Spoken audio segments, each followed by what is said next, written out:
Welcome, everyone, once again to another episode of Writers and Fighters, a podcast. I'm your host, AJ Ortega, and remember that every week I interview someone involved in writing or someone involved in fighting. This is episode 39, and I have an independent pro wrestler on the show.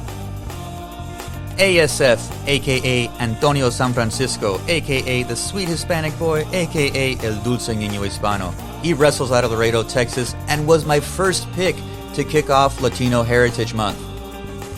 I'm just a Mexican-American writer and fight fan and podcast host, and I'm trying to get my shit out there in the world.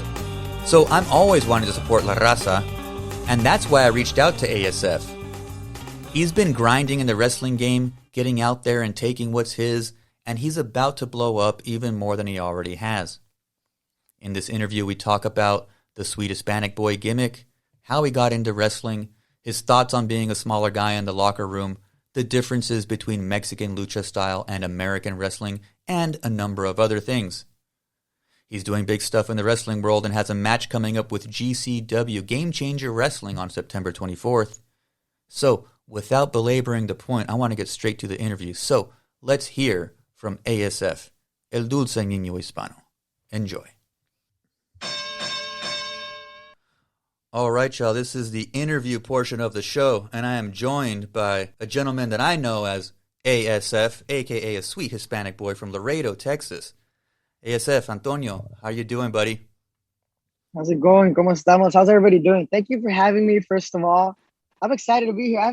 I have seen some of your links out there on social media, and I'm like, how come AJ has never asked me to be on his show, on his podcast? Well, your names come up a couple times on the show, just like, you know, who's out there, who's doing good, and your name does come up. So maybe for the audience, who are you? What's your name? What are you about, man? I'm Antonio San Francisco, El Dulce Niño Hispano, the Sweet Hispanic Boy. I'm a professional wrestler, independent professional wrestler, located in Laredo, Texas, but I travel all over. Recently, I've been getting a good buzz because of Twitter. I've been working more with Game Changer Wrestling. And since they have a big following, they have given me a big platform, and I'm gaining more followers and a little buzz, I'd like to say. I want to keep it rolling. That's what's going on. That's who I am. No, that's great. Yeah, and I'm acquainted with you through the wrestling scene, particularly there in Laredo, where everybody's just been great to me, and in terms of getting in the ring here and there as a referee, and we did one of those lucha and the library gigs together, but always been aware of your name and your work. And congrats on getting these gigs with bigger independent promotions and getting more eyes on you. And also just like your style, and it's part of the name, Sweet Hispanic Boy, that you are Mexicano from Laredo, right? Yep, border town, Hispanic, Mexicano. Exactly, there we go.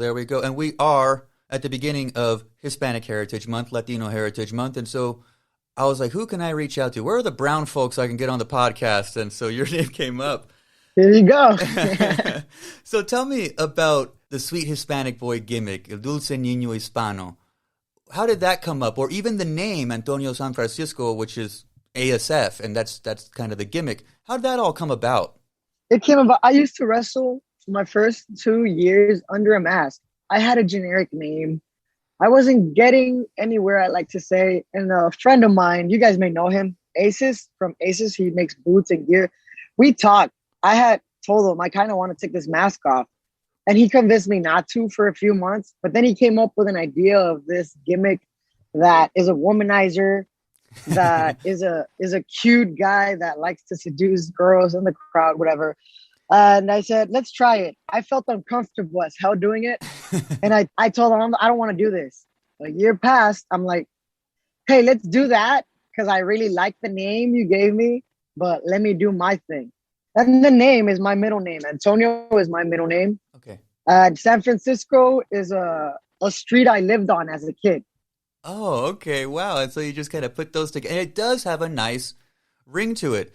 It sounds like a Hispanic Latino name, right? And it's not Antonio San Francisco. It's Antonio San Francisco, right? Antonio San Francisco.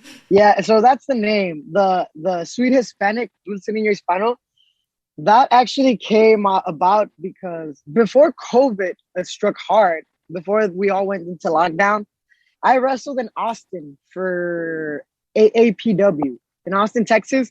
And they had a commentary team that had never seen me before and wasn't familiar with me. So they went up to me and asked me a few questions to say on commentary.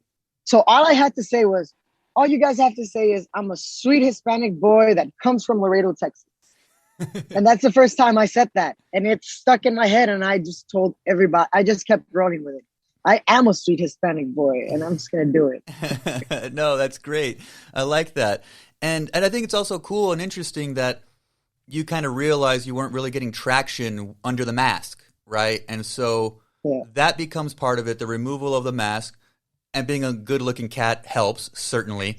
And so, and then the name, and then you put it all together, and here we are. When did you first get into wrestling, though? I'm always curious. How do these weirdos find their way into this world? So how did you find wrestling? I'll be honest. I've said this a couple of times, but I don't really like to say it because it sounds a little too full of yourself. But I think wrestling found me. Right. I didn't find wrestling. When I was 4, I'm pretty sure since before I was 4, my dad would take me to the lucha libre shows in Nuevo Laredo, Tamaulipas, crossing the border here. And it wasn't for me. It was more for him to go drink with his buddies and my uncles. But as a kid, as a small kid, you just fall in love with it. And then through my teenage years, I would watch it secretly from my friends because I was one of the popular kids in school. But I would always watch it. It wasn't until high school where I just lashed out and said, I watch this. I don't care what anybody thinks. I'm going to be a wrestler one day. Right. And I graduated high school, looked for wrestling schools, and I got lucky enough. Estelaris Jr. had some trainings going on 3 blocks from where I live. Oh, sure.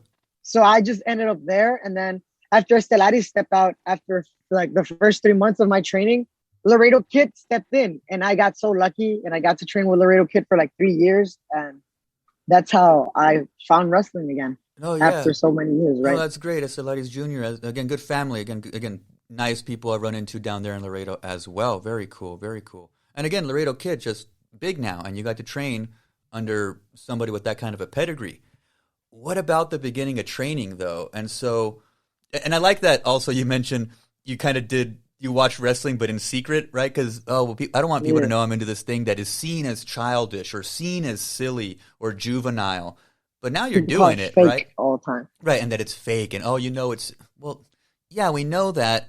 But there's an entire industry, as we know now, and there's a boom in wrestling happening, right? Wrestling comes in waves, and it's in a boom right now. So it's a serious, big-time industry. Now you're in it.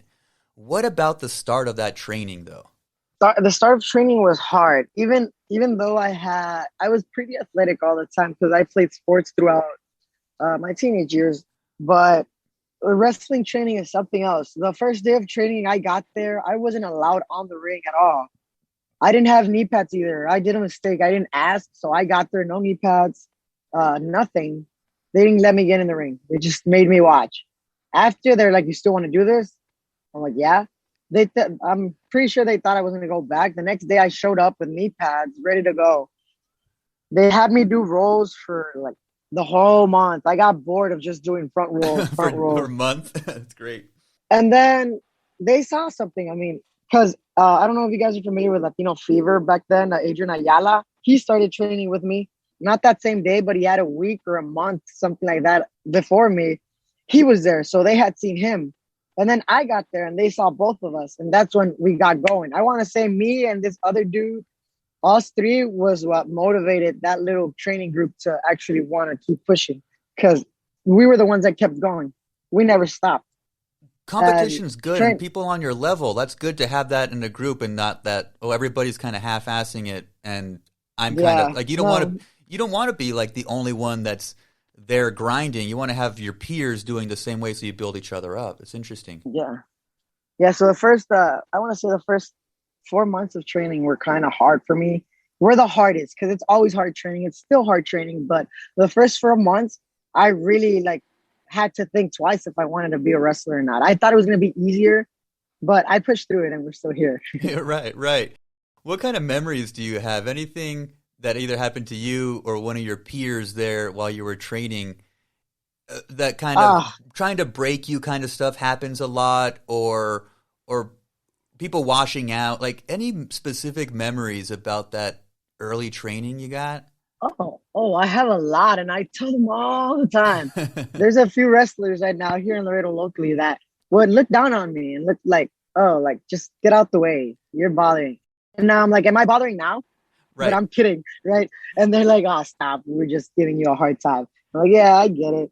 But there's this one instant where I did my first suicide dive training and they moved and I landed on concrete.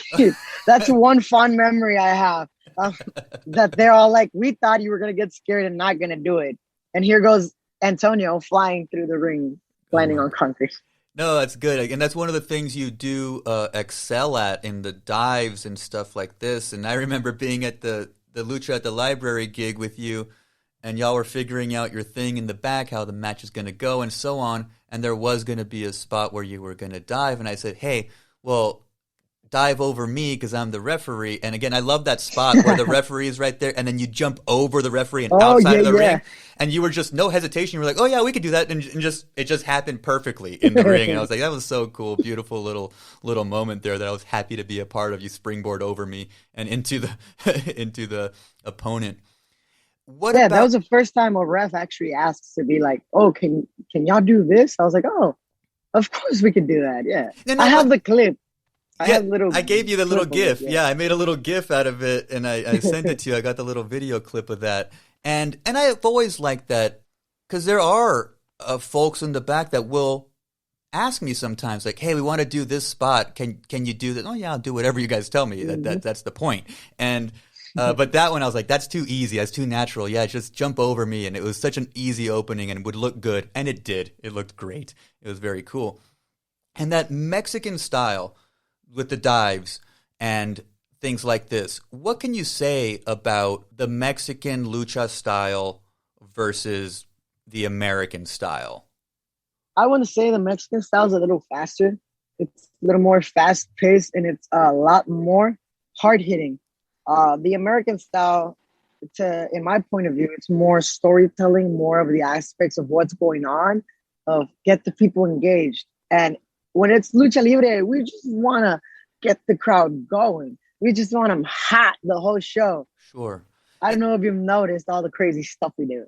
Yeah, that's kind of my perception too, in that also with Japanese wrestling, but Mexican wrestling and Japanese style also, that it's pleasing to look at. The eye, the acrobatics, the flips, the dives, that people like to see that because it looks more impressive, right? With Hurricane Ranas and things like this, and suicide dives, versus the American style, which is again lots of fundamental storytelling thing, good versus evil kind of things, but less fast paced and maybe not keeping that high energy. The American style builds up to that big moment and things like this, whereas Mhm. Lucha's just at 10 the whole way, right? I mean, there's been times where I'm in the ring as a referee and I'm like, and it's a tag match with Lucha. I'm like, Jesus Christ, I can't control these guys. Literally can't control them, and they're just all over the place.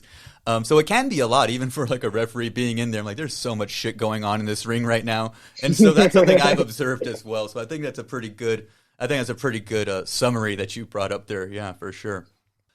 And so the Sweet Hispanic Boy gimmick lends itself to being a fan favorite, I think. But do you ever work as a heel, or are you always babyface? Usually they have me being the good guy, but when I do get to do the bad guy, it's fun. I'm just me either way. Like I just do me. I started off the ASF gimmick being a little arrogant kid, Right. so a lot of people did boo me at first, but then I started realizing, okay, people cheer me more than I get booed. Right. Yeah. Yeah. And I do think that your style, I mean, the look and the style lends itself to being a fan favorite. I definitely think that that's part of your success, I think. Along with that, what could you say about, I'm not blowing the door open on this, but like you're one of the smaller guys in the locker room. What about the size thing, right? Like, how have you figured that out? Because I can imagine you walking into wrestling training and stuff like that, and you being the smaller guy, and that there's always big boys around and stuff like this, and that, yeah, they might be kind of dismissive. What about that, your size and working with that, versus like, your actual skills and talent? The size thing is always brought up every locker room. Whether anybody wants to say, "Oh no, it's not," your line, it's always brought up. I was in one locker room recently with a guy I'm not gonna mention, but he kept bugging, "Oh, size matters," just because one guy had a shirt that says "size matters," but this guy's Sam Stackhouse. His gimmick is size matters because he's a big boy. Sure. But he wasn't the one complaining about it. It was the other guy complaining to me that size matters. And all I did was tell him, just watch this match. Mm-hmm. Right. Watch this match. My talent is going to speak for itself. It doesn't matter if you're 6'something." My talent speaks for itself. I don't need to be 6'7" to be able to put on a good match. I'm 5'5", 132 pounds. And I have people admiring me, wanting to be me. And that's all I care about. Inspiring the next generation of Hispanic boys and girls that are coming up. Yeah, it's one of those things that, I personally can't believe why people are still hung up on that old mentality. That's what it is. It's an antiquated way of looking at wrestling, because I'm thinking of a bunch of folks in the pro wrestling world that don't fit that mold, and that were quote unquote undersized, but made really good names for themselves, that become champions in all sorts of promotions and on television and so on.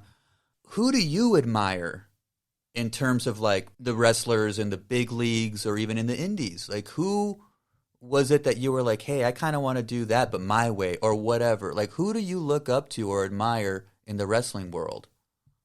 Who I want to say, well, when I was a kid, the person I would admire the most was La Parca, the one that recently passed away. Oh, sure, of course. Him. Then as I grew older, everybody admires John Cena. I'm a John Cena fan. 100%. I'm also an Edge fan. Yeah. Rey Mysterio, of course. Rey Mysterio. Amazing Red is another one of my big influences. When I discovered Finn Balor as Prince Devitt back then, I pretty much stole a lot of the things he was doing when I started off wrestling, because that's the style I wanted to portray myself as. One of my trainers is also, both of my trainers are my two biggest idols in wrestling. Like, when they say, like, don't meet your heroes, well, I've met my heroes, and I love both of them. Nice. It's Laredo Kid and Daga. You know Daga? Yeah, of course. Those are both my trainers. And I idolize those guys because of the work ethic they have, the way they're always working out, the way they're always putting in work so they can be ready for the next thing that's coming. As they always tell me, you're supposed to stay ready for the opportunity, not get ready when an opportunity is presented. Yeah, I think you named some good folks there. From La Parca, again, very a staple in lucha for so many years, and again, such a good recognizable costume in the ring, and that lucha style, and being bigger for a luchador also, I thought was really interesting with him. John Cena, the most likable guy. We all go. I went through my phase of not liking Cena, but he's the best. He's the best ever. He's the best ever, right? Like, and I knew Rey Mysterio was going to come up. He's one of our guys. It's so great to see this little Mexican with a tattoo that says Mexican on his stomach. It's beautiful. I was not expecting Finn Balor, but you mentioned that. That's where you got the sling blade from, right? Yeah. That's actually, I kind of changed it. I bounce off the rope or I jump off the second rope, but it's still an homage pretty much. Yeah, and I like that kind of almost like a springboard style sling blade. Not actually a springboard, because you handspring, your legs hit the rope upside down, and then you do that sling blade on the return. Beautiful. And it looks, and again, you use your size. You can move that way. Not everybody can move that way. And so a sling blade with a little bit of flavor on it looks nicer. And so I think you had some good choices there, certainly. And, and Prince Devitt, a.k.a. Finn Balor, wrestled everywhere, done everything. And again, not the biggest guy, but really innovative and technically sound, Mm-hmm. I definitely like that. And so we talked about the different styles, Mexican and American. But what about actual, like, the venue being in the USA versus a venue being in Mexico, when your crowd is, in fact, Mexican versus a crowd that is Less Mexican, right? What about that? In Mexico, the crowds really, how do you say it? They expect a lot because they get a lot every event. It's like in Mexico, every wrestler goes from start to finish. It's like a main event match for some reason. And it's starting to happen here in the States in every show I've been on also. Because Yeah. back then it wasn't like that. Back then you'd have restrictions, like your first match, you can't do this. But now it's like, oh, just go do your thing. Right. But in Mexico, it's always been like that. The crowd is always really exigente in Spanish. Yeah. What's it in English? Sure. They really want more. They Right. ask you, so they're awake, they're up, they're screaming, they're Sure. asking you for more. And here in the States, sometimes I feel like they're waiting for it to build and then they get hot, which is Okay. what I love, which is what I love, because you get the silence at first, you're starting off, and then it just skyrockets and you hear the uproar of the people and it just gets you going. Yeah, I think that's great, man. Because I know that if, as an audience member, it feels different being in a indie show with an American audience versus being across the border. You know, I grew up in El Paso, so being in Juarez or, you know, seeing my family in the valley, crossing over to Reynosa and watching a wrestling match or something, and that Mm-hmm. the crowd is just different. Yeah, and that they are there to party and to have a good time and stuff, and that the energy is a click higher and maintained that way throughout versus the peaks and valleys of an American card, right? Where building up to the main event, right? There's a big arc for the whole card.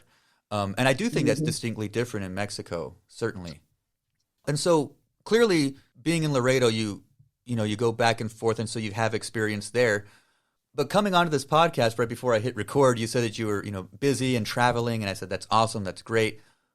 How has your travel been? And you know, I know COVID must have, you know, affected some of this stuff, but tell me a little bit about your traveling. And you know, I see you're always somewhere else. You know, you're always somewhere in Texas and beyond.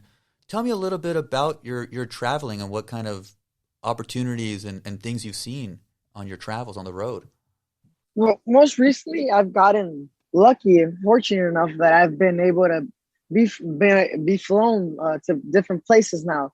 If we were to have this podcast a year ago, I'd tell you, oh, we drive all over Texas to wrestle. We still do, but now I'm traveling even further. Friday, I was in LA for Game Changer Wrestling, Nice. and then Saturday, I was in Houston for local wrestling, and then yesterday, I topped it off here in Laredo at home. I wrestled for Lucha Maniacs.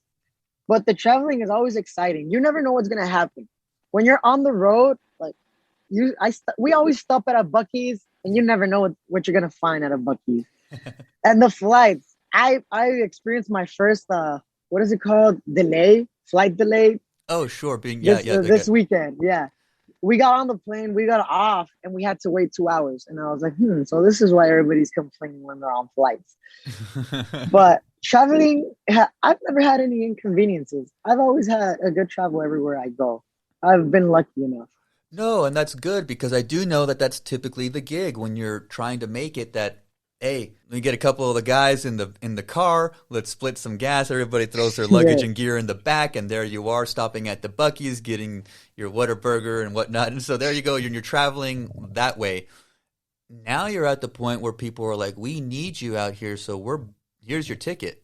Jump on this plane and get your ass out here." That says something, you know, about your value, your talent, right? So I think that's certainly, you know, a new level. I had a question. I don't know why I thought this, but I put it in my notes that, oh, man, wrestlers are such amazing, funny people. Again, there's times where I'm just like, just cracking up in the locker room and whatnot. Is the locker room ribbing, you know, practical jokes? Do people still do that? Or do people still kind of clown each other and, you know, pull practical jokes in the back? Again, in this little fraternal organization, right? It's all dudes in the locker room and being dudes. So do they still do ribs in the locker room and whatnot? Because that's one of the things you hear a lot about this brotherhood of wrestling. Oh, the jokes. Honestly, I want to say they are, but not like back then. If you hear stories from like the veteran wrestlers that they tell you, all their stories from back in the day, like the ones that happen to be in the 80s and like 90s and stuff like that. They'll tell you crazy ribs they used to do. And we're just like, whoa, I just pulled this chair from this guy and he fell on his ass. That's Yeah. the biggest rib I've done. Oh, okay, sure, Uh, sure. but anything passing, I don't think anybody ribs that hard anymore. I think it's just like a little cute ribs now, at least from my little circle that we get along, but nothing major. No, yeah, yeah. So a goof for a laugh rather than like Yeah. malicious hazing or something like Then that to let me embarrass go. someone. Yeah. Let me go put this bottle of pee in your bag and hope you squeeze it. Right, those No, kinds none of of that. things. So that's good. Yeah, that's good. Yeah, a good gag that's in good fun is all good. But yeah, I think some of that stuff. Again, you hear those stories. I'm like, do people still do that? It seems kind of weird and juvenile, but I like a good laugh at any time too. We prefer to play Super Mario Kart in the locker room now instead of Oh, see, ribbing. that's great. And that's one of the things I was talking to a friend about, that there is this kind of evolution of the people involved in wrestling. And I say this not disparagingly at all. Like the old school was like lots of weird hazing and like drugs and alcohol and all that crazy. Like, let's live rock star lifestyles. Like, all the wrestlers I know are nerds. And again, I don't say it disparagingly. They're into comic books. They're into anime. They like playing video games. And I'm like, this is fucking cool. I was like, that's my shit too. I love that, And that not just in the people I've interacted with, but like also like on the national level, on the people like on WWE and AEW and things like this are very open about their interests in things like that, collecting figures Mm-hmm. and stuff like that, which is just cool and wholesome and stuff that I'm into too. So I think that's interesting that you mentioned that. Yeah. What are your goals? So like you're on the up and up now. You're heading places. What kind of goals do you got as far as wrestling stuff goes, man? Goals. I always set a goal for myself when I started this. My first goal is to stay happy doing this. If I don't feel happy at any point, I'm going to stop and I'm going to look for something to stay happy. I prefer to keep myself happy, my mental health on check, than being unhappy and, not doing what I love. Another goal that I have is I personally have the goal of one day being signed to a major company, but we're still in the process. I'm still barely getting my feet wet on the indies, still barely getting my name out there. So I want to say I have a goal of maybe in the next 3 years to be headlining all these indie shows, all the major independent wrestling shows. You're going to see ASF on the main event every day. Friday, he's going to main event. Saturday, he's main eventing. Sunday, he's main eventing. Thursdays, every day of the week. That's what I want to get to. I want to be able to say I'm wrestling for a living. Right, there you go. No, that's a good goal. And again, that knowing that, things are going well for you, but it's still getting your feet wet. It's still getting your name out there, because there are a bunch of indie promotions that are quite successful and do have regular big crowds and things like this, and they do have a lot of support. So I think that's a great goal. One of the things you also mentioned was that like this has to make you happy or else you can't do it, right? And I think that's a smart way to approach anything. I think that's smart. And you allude to your mental health and making sure you're happy. Are there times though when the wrestling business has affected that and kind of gotten you down? I recall one semi-serious injury, perhaps. Did that affect? I know there's there's the physical health stuff, and then also like being mentally well. Has there been moments where you're down on either of those things, physically or mentally? Honestly, yes, there's been several moments where I feel down about myself, where I'm doubting myself, where I just end up in a dark spot. But it's always up to yourself to bring you back up, especially me being one of the smaller guys. I'm always put down, even when they're not trying to put me down about my size or when they don't mean it in a negative way. It's just something that happens because I happen to be small. So whenever I do end up in a dark place thinking bad thoughts, I just go back and think of what made me fall in love with what I'm doing first. That's definitely a good way to look at it, because even if you have, again, a moment where the size thing comes up, or the chemistry just wasn't right that night and I didn't put on the show I wanted to or whatever, but you have a whole bunch of other things to look at and be like, hey, I'm doing it, readjust, pivot, and move forward. You know, the thing is, you know, I've heard it somewhere. It was a brilliant thing, and I don't know who I'm quoting, but somebody said, if you're going to fall forward, right? Like, that's the thing. Like, if you're going to fall forward. That way, at least you're still making progress, right? Yeah. But what about injury? Again, I do remember, it was a couple years ago. I remember there was a That was 2 years ago. couple years ago. Yeah, tell me about that injury. I vaguely remember seeing it online. Yeah, well, that injury was more of a not little, it was an accident. Sure. I was wrestling for the LWA. It was their anniversary show, Legacy. I wrestled Daga for my trainers. He's still the LWA champion. It was a title match. I remember we were having a good time. The match was going so well. And then one spot blew off. I landed on my head on the concrete. And from there, I don't remember, but everybody says, I don't know why they don't like to talk about it, but I'll say it. I had a small seizure or something. Okay. I woke up. They took me on an ambulance to the hospital. I'm in the hospital. The doctors checked me. They said, you don't have a concussion for some reason. Like, I didn't even have a concussion. Okay. It was just the impact of the concrete on my you head. went out. Yeah. Yeah, I went out. I had a little small seizure, and the doctor just advised me to like take a month or two off. And I took my 1 month off, not two, and then came right back.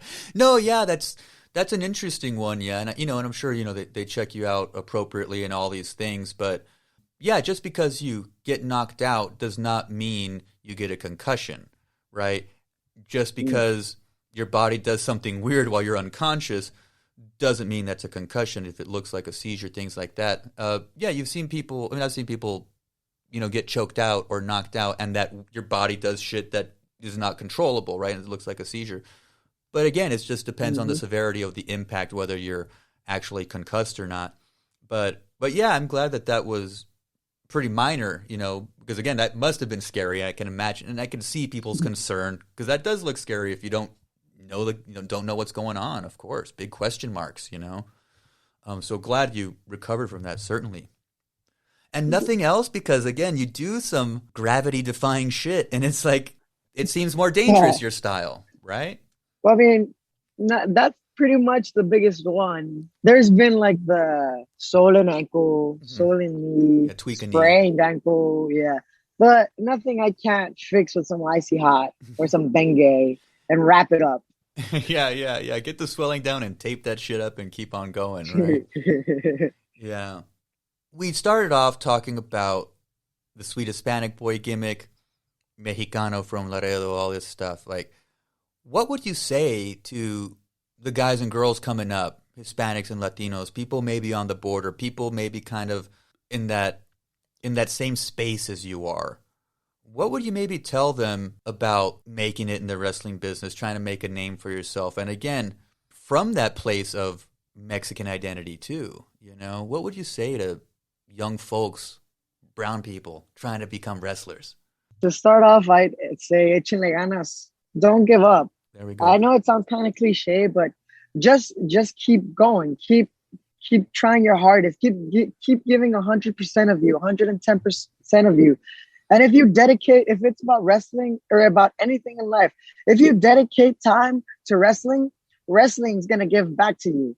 It goes into anything in life. If you dedicate time to anything, it's going to give back to you. And luckily, I've seen wrestling giving back to me from all this time I've dedicated to it. So if you really want something, you really want to be part of a business, of a group, of anything, just keep going. Don't doubt yourself. Be confident in your mind. I'm going to do this. You need your confidence up, because if your confidence is down, nobody else is going to believe in you except you. You're your biggest doubter. Tú eres el único que te estás deteniendo en este momento. Right. That's all I have to say. No, I think that's good advice. And again, that's not just wrestling advice. That's just good life advice, that self-confidence thing, right? That we get confidence when the crowd says we had a good show, right? So we get confidence externally. But then the real important shit is that self-confidence coming from within, coming from inside, right? Because you may not always get that reaction, right? And so how do you still keep moving forward? And so I think that's really, really smart, brilliant advice, actually.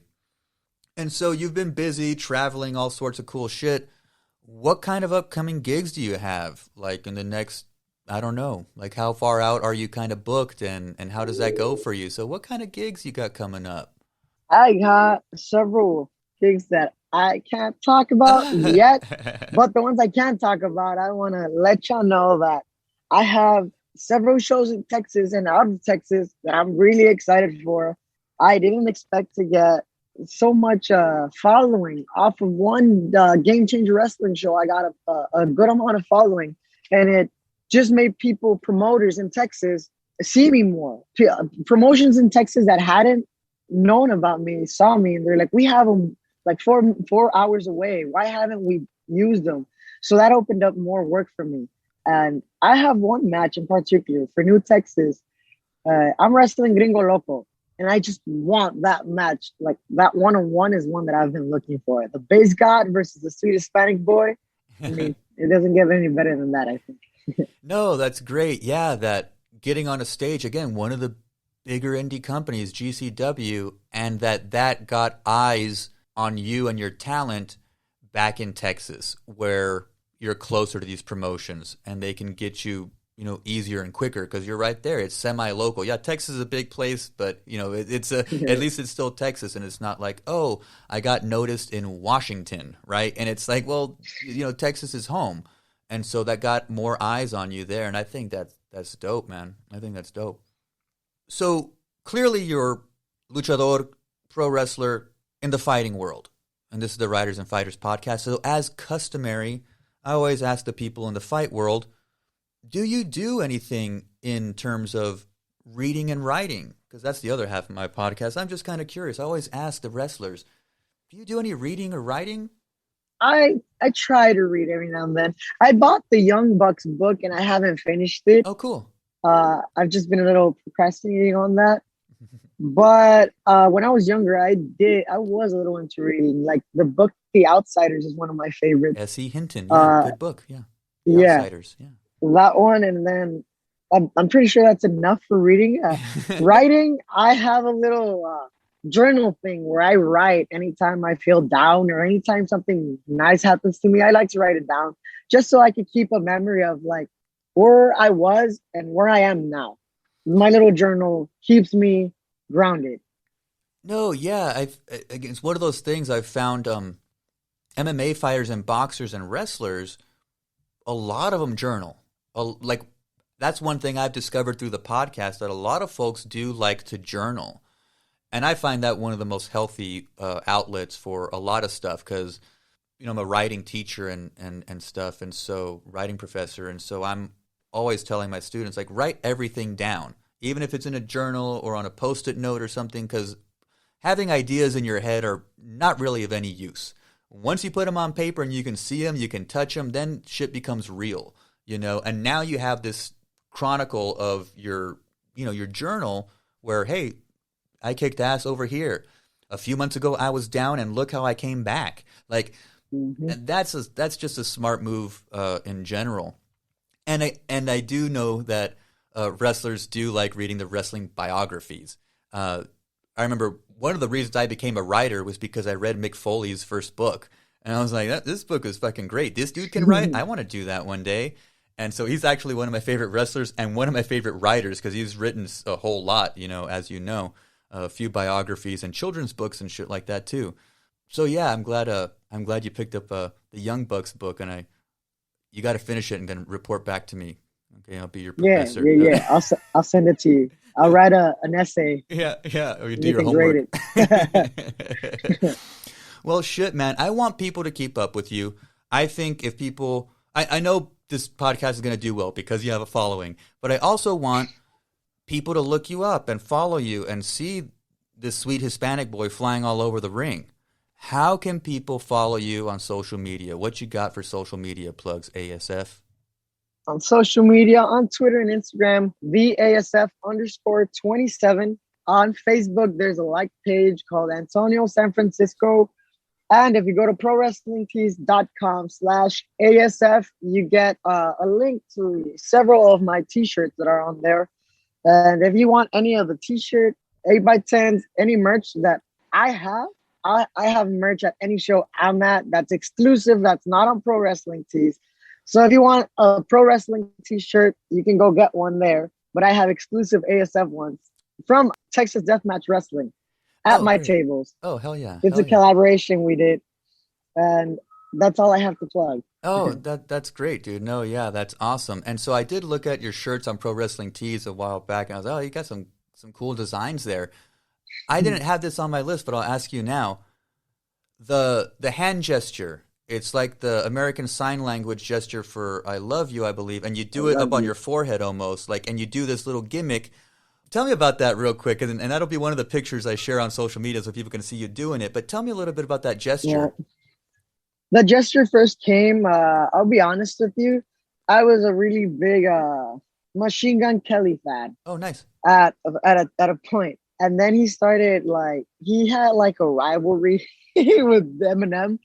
And Yeah, Eminem that's putting it made a lightly. song called the Rap God, right? Of And course. he made a diss track called the Rap Devil. So I'm like, I'm gonna be the MGK of wrestling. I'm the wrestling devil. And then I started tagging with Bryson Scott, and I turned into the Stud Devil.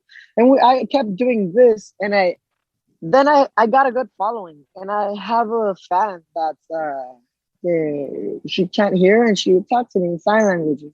And one time, the mom, I didn't know this because I'm not familiar with sign language, but one time when I came out, the mom told me, I really appreciate that you use the I love you sign as your sign for wrestling. And it just made it mean more to me. So now every time I come out and y'all see me do this, I'm just saying I love you to everybody that's looking at me. That's so cool. It starts off as horns, like the devil, right? And then but Yeah, it's actually a display of love in another language, right? That I think that's really cool, yeah, and that got imprinted on there because of the fans and because of a specific fan, and yeah, and yeah, it's just a cool look, and everybody has their catchphrases, and John Cena puts his hands up like this, and everybody has their Cactus Jack does bang bang and the fingers, yeah. right? And yours is the horn slash I love you thing, and again a cool different thing I haven't seen before. So good thing to put on a T-shirt for sure. Well, shit, man, I enjoyed this, dude. I enjoyed this. We will direct everybody over to your social media stuff. Get some more eyes on ASF, Antonio San Francisco, the Sweet Hispanic Boy, El Dulce Niño Hispano from Laredo. Dude, I Mucho appreciated flow, this. mucho flow. Mucho flow, I mucho flow. appreciate you having me on. No, dude, it was a blast, dude. And again, go get some more gigs and open invite whenever you want to come back on, dude. Hey, appreciate it. All right, buddy. Peace.